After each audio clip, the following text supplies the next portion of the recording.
இருக்குது. அது எந்த மாதிரி உணவு முறையில் என்ன செஞ்சு அதை கையாண்டா இன்னும் கொஞ்சம் விரைவாக குணமாகும் அப்படின்றது. அட்டோபி அப்படின்னு சொல்லுவாங்க. அட்டோபிக் எக்ஸிமா தான் அந்த குழந்தைகளுக்கு வரக்கூடிய 3 மாதத்துலேயே கூட வந்துடும். கழுத்தை சுற்றி கையில் இதில் எல்லாம் வரக்கூடிய அரைச்சி பிச்சு எடுக்கிறது. அது வந்து முக்கியமாக பார்த்தீங்கன்னா Asian gene born in other கண்ட்ரீஸில் அதிகம். இப்போ இந்தியாவில் கொஞ்சம் கம்மி தான், ஆனால் இங்கிலாண்டில், ஆஸ்திரேலியாவில், யூஎஸ்லாம் ரொம்ப அதிகம். காரணம் என்னென்னா குழந்தையுடைய இம்யூன் சிஸ்டம் ஹைப்பர் ரெஸ்பான்சிவாக இருக்கிறது தான். அந்த என்விரான்மெண்ட் புதுசு. உங்களுக்கு கிடைச்ச நீங்கள் 5 வயசில் உங்கள் குழந்தையாக இருக்கும்போது கிடைச்ச ஈகோ சிஸ்டத்துக்கும் இப்போ இருக்க என்விரான்மெண்ட் சிஸ்டமும் வேறு. அப்போ அதில் இருக்க புதுசாக அது பார்க்குற பாக்டீரியாஸோ வைரஸோ இல்லைனா காற்றில் இருக்கிற ஏர் குவாலிட்டி இண்டெக்ஸுக்கோ உடம்பு வேகமாக ரியாக்ட் பண்ணும். அவங்க பிளட்டில் வந்து IgE அப்படிங்கிற லெவல் வந்து அளவோட கூட இருக்கும் சில பேருக்கு. அந்த மாதிரி இருக்கும்போது தான் அந்த பெப்பு இதெல்லாம் வரும். ஸோ ஃபஸ்ட்டு திங் வந்து அவங்களுக்கு எல்லா உணவுலையும் பெப்பர் போடணும்.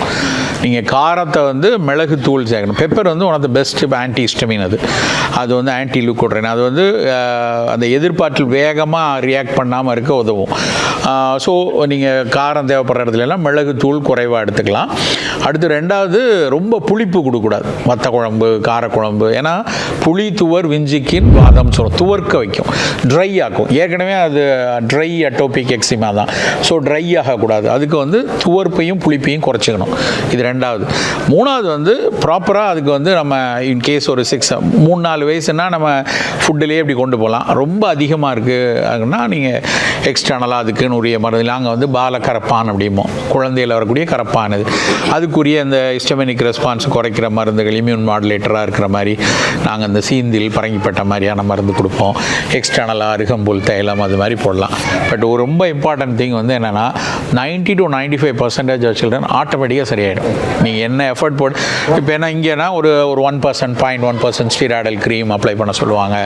இல்லைன்னா ஆன்டிஹிஸ்டமினிக் சிரப் கொடுப்பாங்க. கொடுத்து டெம்பரரியாக மேனேஜ் பண்ணிக்கலாம். டெஃபினட்டாக சரியாக போயிடும். ஒரு ஸ்டேஜ் வரும்போது அதை வந்து அவங்களுக்கே, நான் இது வரைக்கும் 25-30 வருஷம் ப்ராக்டிஸ் பண்ணுறேன். 2 வயசில் ஆரம்பித்து 20 வருஷமாக இருக்குன்னுலாம் யாரும் ரொம்ப இருக்காங்க, வெரி ஃபியூ. ஒரு 0.5% பீப்புள் வேணால் அப்படி இருக்கும். அதனால் பயப்பட வேண்டாம், இது என்னமோ பெருசாக பிரச்சனை. வெரி ஃபியூ இந்த ஹே ஃபீவர் மாதிரி, வீசிங் மாதிரி வர்ற சசப்டபிலிட்டி இந்த குழந்தைகளுக்கு மற்ற குழந்தைய விட அதிகமாக இருக்கும். ஸோ அதனால் அவங்கள கொஞ்சம் அந்த அலர்ஜிக் எக்ஸ்போஷர்ஸ் எல்லாம் கொஞ்சம் குறைச்சிக்கணும். மற்றபடி டயட்டில் புளிப்பு குறைச்சிக்கோங்க. அப்புறம் வந்து மிளகு தூள் நிறைய சேர்த்துக்கோங்க. இந்த இன்னும் ரொம்ப முக்கியமானது வந்து ஹை ப்ரோட்டீன் ஆகாது. High protein diet, fish, peanuts, soya, அசல் நட்டு, அப்புறம் எனிதிங் வித் ஹை ப்ரோட்டீன் அதை வந்து குறைக்கணும். இது கான்ட்ரரியாக இருக்கும். குழந்தைகளுக்கு ப்ரோட்டீன் தானே தேவை, அவங்களுக்கு இம்யூன் சிஸ்டம் கூட. பட் இந்த குழந்தைக்கு ஹைப்பராக இருக்கும் இம்யூனிட்டி. ஸோ அதனால் கொஞ்சம் ரெடிலி அவைலபிளாக ஹை ப்ரோட்டீனாக இருக்க டயட்டை குறைச்சிட்டு, பட் அதுக்காக சுத்தமாக ப்ரோட்டீன் இருக்க வேண்டாம்னு இல்லை, ஹை ப்ரோட்டீன் ட்ரிங்க் எல்லாம் அவாய்ட் பண்ணலாம்.